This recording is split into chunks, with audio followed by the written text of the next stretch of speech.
ونستغفره ونؤمن به ونتوكل عليه ونعوذ بالله من شرور أنفسنا ومن سيئات أعمالنا من يهده الله فلا مضل له ومن يضلل فلا هادي له ونشهد أن لا إله إلا الله وحده لا شريك له ونشهد أن سيدنا ومولانا محمدا عبده ورسوله صلى الله تعالى عليه وعلى آله وأصحابه وبارك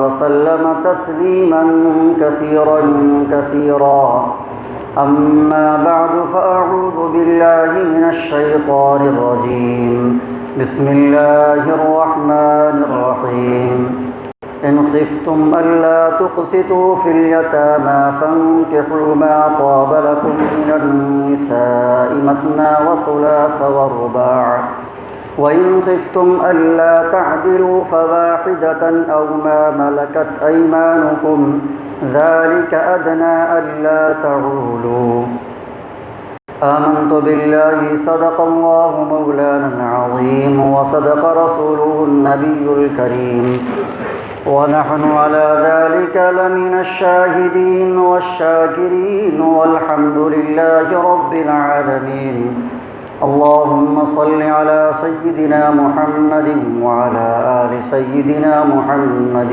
وبارك وسلم اللهم صل على سيدنا محمد وعلى آل سيدنا محمد وبارك وسلم اللهم صل على سيدنا محمد وعلى آل سيدنا محمد وبارك وسلم۔ محترم بزرگوں اور دینی بھائیوں،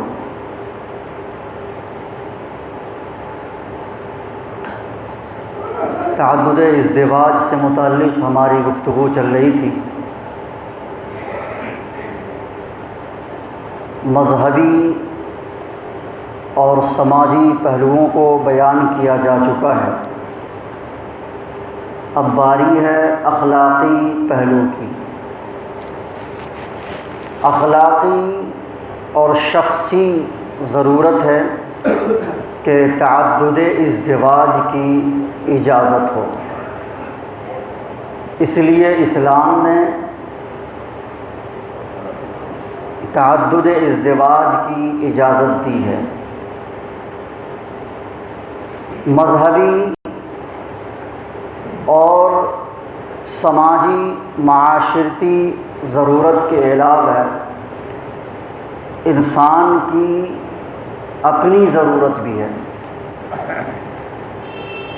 اخلاقی اقدار کی حفاظت تعدد ازدواج میں ہے، عفت و عصمت کی حفاظت تعدد ازدواج میں ہے، مصالح عامہ کی رعایت تعدد ازدواج میں ہے، سماجی معاشرتی اور ملکی اعتبار سے اجتماعی مفاد کی حفاظت تعدد ازدواج کی اجازت میں ہے۔ اگر تعدد ازدواج پر پابندی لگا دی جائے جیسا کہ یورپ میں ہے تو اس کے بے شمار نقصانات ہیں، اس کو ہم آگے چل کر بیان کریں گے۔ اب انسان کی اپنی ضرورت ہے، شخصی ضرورت بھی ہے۔ شخصی ضرورت بھی تعدد ازدواج کی داعی اور محرک بن سکتی ہے۔ اگر ہم غور کریں تو چند شکلیں اور صورتیں سامنے آتی ہیں۔ مثال کے طور پر کوئی عورت بانجھ ہے، اب مرد کی خواہش یہ ہے کہ اس کی اولاد ہو، تو اس کی دو شکل ہیں۔ یا تو یہ کہ یہ مرد اس عورت کو طلاق دے دے اور پھر شادی کرے کسی دوسری عورت سے، یا یہ کہ وہ مرد اس عورت کو اپنے نکاح میں رکھے اور کسی دوسری عورت سے نکاح کر لے، دوسری شادی کر لے۔ ان دونوں صورتوں میں یہ دوسری صورت جو ہے وہ پسندیدہ ہے۔ کوئی بھی صاحب عقل فہم و فراست جو ہے اس بات کو تسلیم کرے گا، کیونکہ اگر مرد اس عورت کو طلاق دے رہا ہے تو عورت کے لیے نقصان دہ، نقصان کا باعث بنے گا یہ طلاق دینا۔ اب وہ عورت مطلقہ ہو جائے گی، اور سماج میں جو برائی کی روک تھام یہ مقصد تھا یہ تعدد ازدواج کا، تو یہ کیا ہوگا؟ فوت ہو جائے گا یہ مقصد۔ تو بانجھ ہے کوئی عورت، مرد کی خواہش ہے کہ اس کی کوئی اولاد ہو تاکہ خاندانی سلسلہ جاری رہے ہمارا، تو اس کے لیے دوسری شادی کر لے، یہ شخصی ضرورت ہے۔ دوسری صورت یہ ہے کہ عورت دائم المریض ہے، یعنی ایسی بیماری لگ گئی ہے عورت کو کہ زن و شوق کے تعلقات قائم نہیں کیے جا سکتے، عورت سے آپ مل نہیں سکتے، تو کیا کرے گا بھائی؟ اس عورت کو اب طلاق دے دے؟ نہیں، اس کو بھی رکھے اور دوسری شادی کر لے، تاکہ اس کی بھی زندگی آسانی کے ساتھ گزرے اور اس مرد کی جو ضرورت ہے وہ بھی پوری ہو جائے۔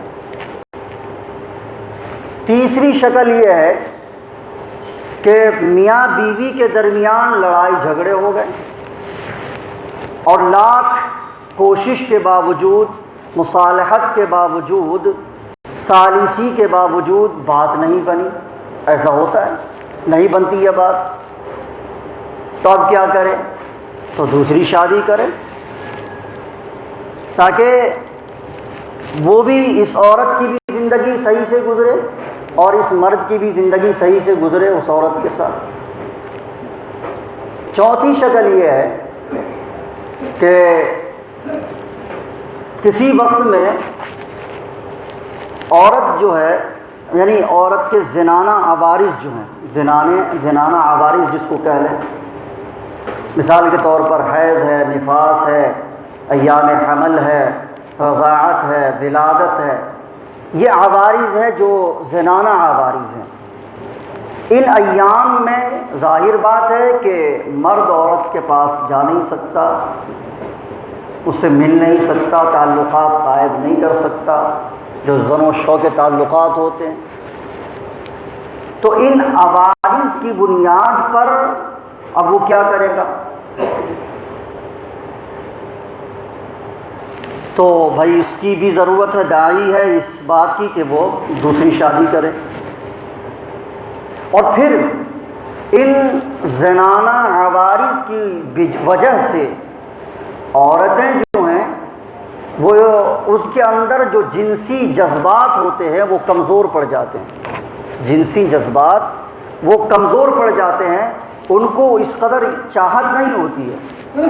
لیکن مرد تو ان عوارض سے پاک ہے، مرد کو تو ضرورت ہے بہرحال۔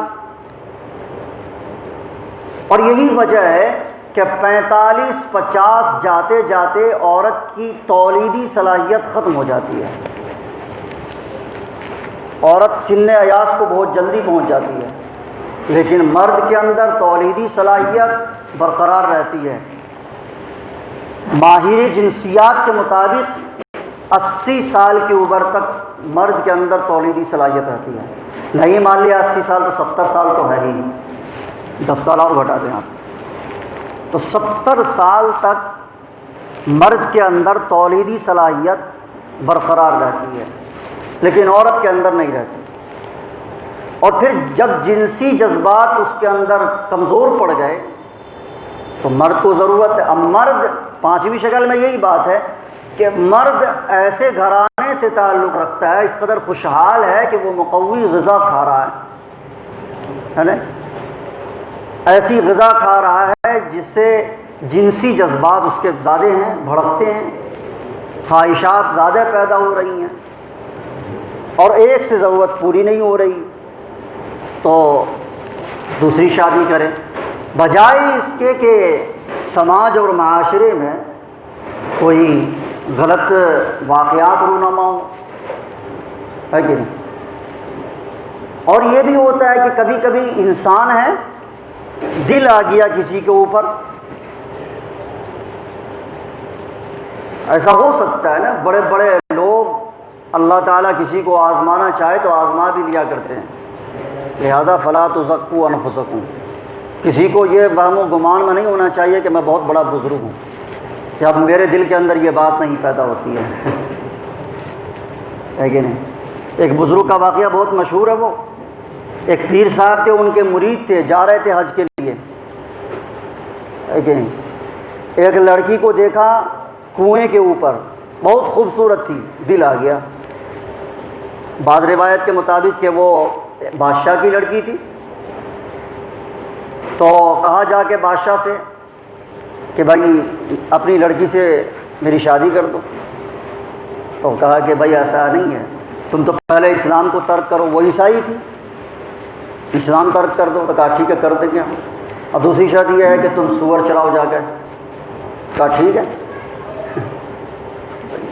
بزرگ ہیں، ان کے مریدان ان کے ساتھ ہیں، پیر ہیں، یہ پیر و مرشد، اسلام بھی ترک کر دیا، سور بھی چرانے پر راضی ہو گئے اور سور چرانے لگے، مریدین جو تھے وہ سب ہکا بکا ہو گئی، یہ کیا ہو گیا شیخ کے ساتھ۔ بہت بہرحال انہوں نے دعا کی، اللہ تعالیٰ نے فضل فرمایا، پھر بعد میں انہوں نے رجوع کیا، توبہ وبہ کر لیا۔ لیکن کہنے کا مقصد یہ ہے کہ میں یہ کہنا چاہ رہا ہوں کہ کبھی کسی کے اوپر دل آ جائے، یہ ہو سکتا ہے، یہ دل کا معاملہ ہے۔ تو اب اگر بیوی اجازت نہ دے یا ایک ہی بیوی پر اکتفا کرے کوئی انسان، تو یہی ہوگا کہ گھر کے اندر کا اعتماد کھوکھلا ہو جائے گا، ختم، اور نظام درہم برہم ہو جائے گا۔ بہتر شکل یہ ہے کہ جس پہ دل آ گیا اس سے شادی کر لے۔ تو 5-6 شکلیں اس کی نکل سکتی ہیں۔ تو یہ اخلاقی اعتبار سے بھی ہے کہ انسان اپنی عفت و عصمت کی حفاظت کرے، اخلاقی اقدار کی حفاظت کرے، اپنے کردار کو پاک صاف رکھے، اپنے دامن عفت پر کسی طرح کا کوئی داغ دھبا نہ آنے دے، اور دوسری شادی کر لے۔ اور پھر یہ ہے کہ ہم نے پیچھے گزشتہ جمعہ بھی یہ بات ہم نے کہی تھی، مذہبی اور سماجی اعتبار سے، اور وہ آیت میں نے تلاوت کی تھی جس کی میں نے پوری تلاوت کی ہے اس جمعہ ابھی، اسی میں آگے اللہ تعالیٰ نے ارشاد فرمایا ہے کہ وَإِنْ خِفْتُمْ أَلَّا تَعْدِلُوا فَوَاحِدَةً، اگر تمہیں اندیشہ ہو کہ دو بیوی، 3 بیوی، 4 بیوی ہوں گی تو اس کے درمیان میں عدل نہیں کر سکوں گا، انصاف نہیں کر سکوں گا، برابری نہیں کر سکوں گا، تو فواحدۃ، تو ایک پر اکتفا کرو۔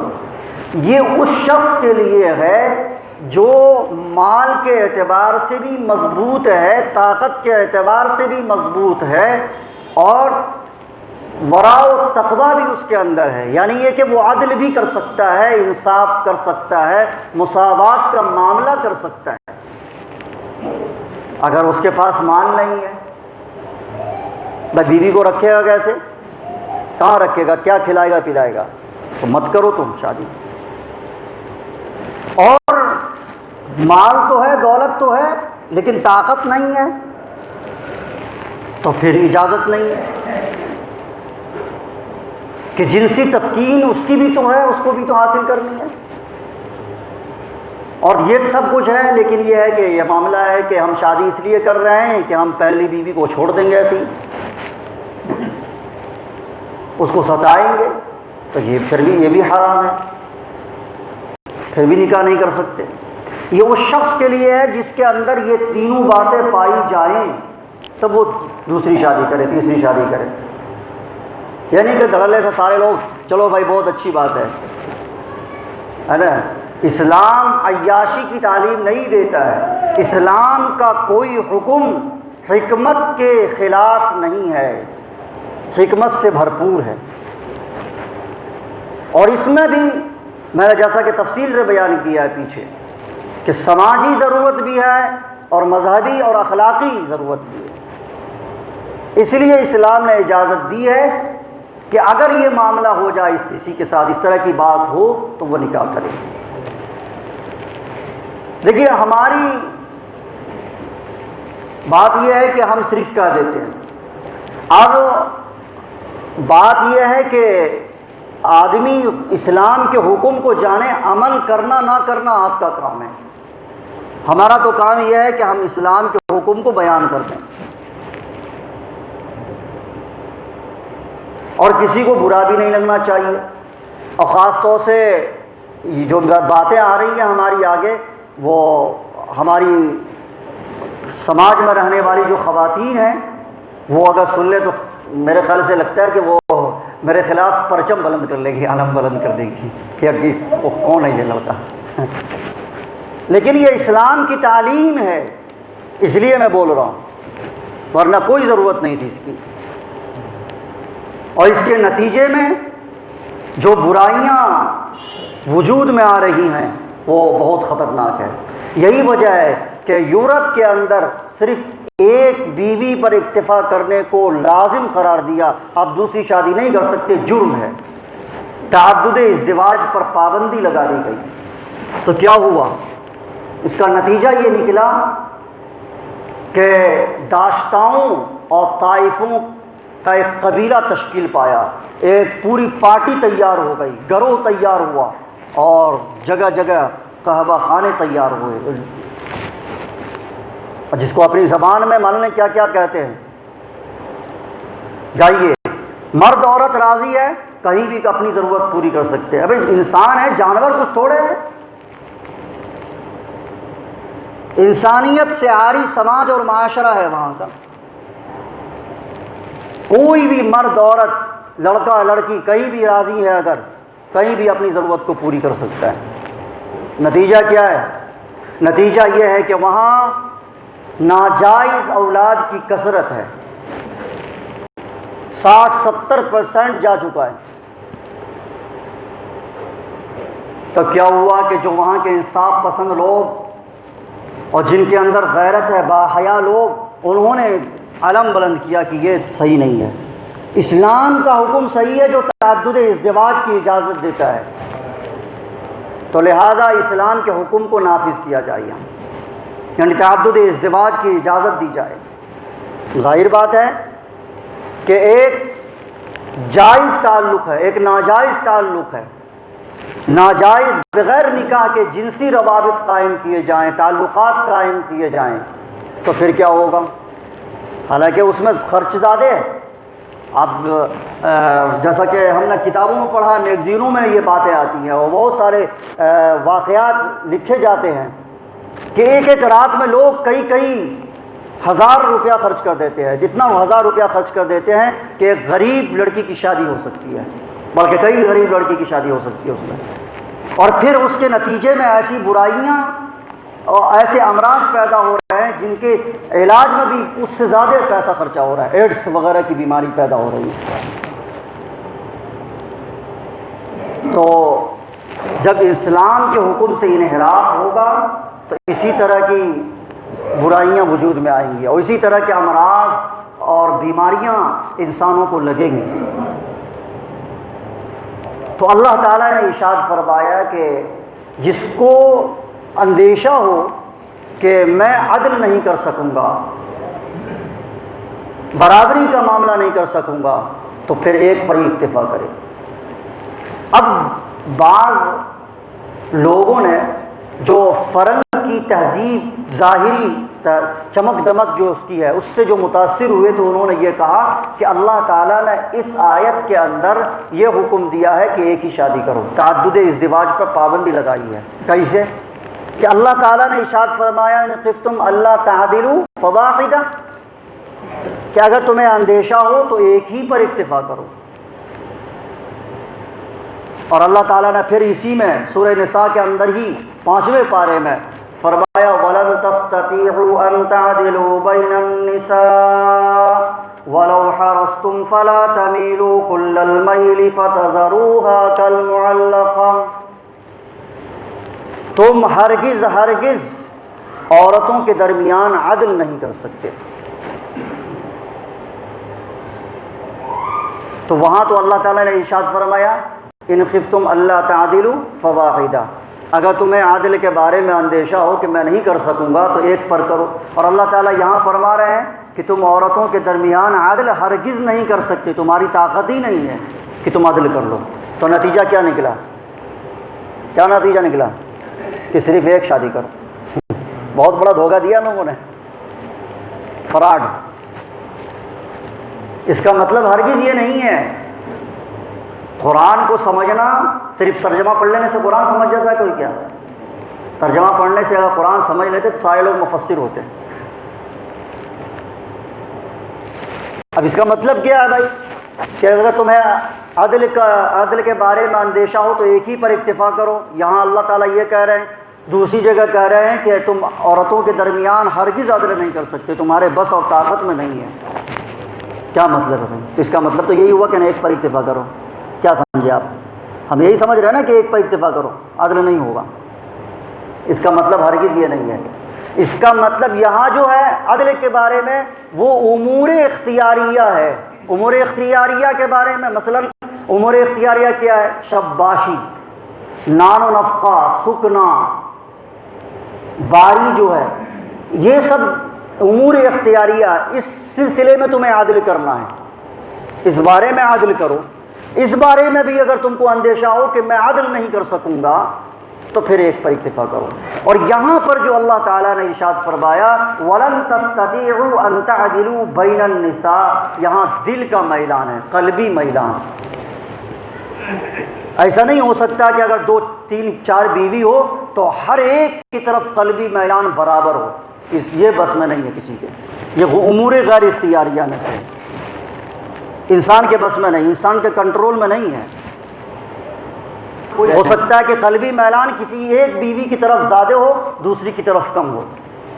اسی لیے اللہ کے نبی صلی اللہ علیہ وسلم نے اللہ سے دعا فرمائی کہ اے اللہ، میں نے اس چیز میں جن چیزوں میں میں اختیار رکھتا ہوں اس پہ میں نے عدل کیا ہے، اور جن چیزوں میں میں اختیار نہیں رکھتا، جن چیزوں کا میں مالک نہیں، ان چیزوں میں مجھے ملامت نہ کریں، میرا مواخذہ نہ فرمائیے۔ یعنی قلبی میلان کے سلسلے میں، شباشی کے سلسلے میں، اور نان و نفقہ کے سلسلے میں، سکنا کے سلسلے میں آپ نے عدل کیا ہے۔ حضرت عائشہ رضی اللہ تعالی عنہا سے وہ روایت مروی ہے، کیا آپ نے تقسیم کی، باری تقسیم کی، سارے جتنے بھی ازواج مطہرات کے درمیان۔ تو 2 بات ہے، ایک یہ کہ رات کے گزارنے میں یعنی باری میں عدل ہو، دوسری بات نان و نفقہ، سکنا وغیرہ میں بھی عدل ہو، کہ اگر ایک بیوی کو آپ 1 کلو کوئی چیز لا کے دے رہے ہیں تو دوسری بیوی کو بھی 1 کلو وہی لا کے دیں۔